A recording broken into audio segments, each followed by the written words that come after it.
le voit dans Monstre. Mais connais-tu la vraie histoire de Richard Speck? On est en juillet 1966, à Chicago.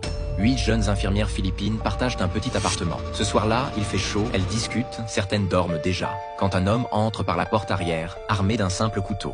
Il ne connaît aucune des filles, il ne cherche même pas d'argent. Pendant des heures, il les retient, les ligote, les isole, et les une seule survie. Elle se cache sous un lit pendant toute la nuit, et c'est grâce à elle que la police pourra le retrouver. Ce crime change littéralement la perception du danger dans les années 60.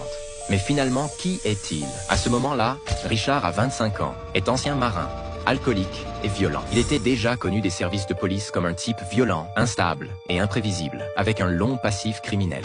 Dès l'adolescence, Speck commence à avoir des ennuis. Petits vols, bagarres, consommation d'alcool dès 12 ans.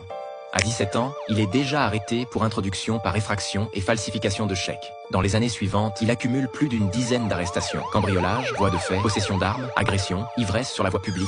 Il passe régulièrement par la prison du comté, mais n'y reste jamais très longtemps. En 1962, il épouse une femme nommée Shirley Malone. Le couple a une fille, mais Speck la bat, la trompe et finit par être arrêté pour violence conjugale.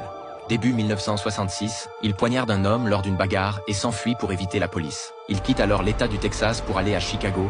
C'est là, quelques mois plus tard, qu'il commet le massacre des 8 infirmières. Speck est arrêté après avoir tenté de se... Il est condamné à mort, puis sa peine est commuée en prison à vie. Et pendant 20 ans, plus personne ne parle de lui. Jusqu'en 1988. Ce jour-là, une cassette vidéo tournée clandestinement en prison fuite à la télévision.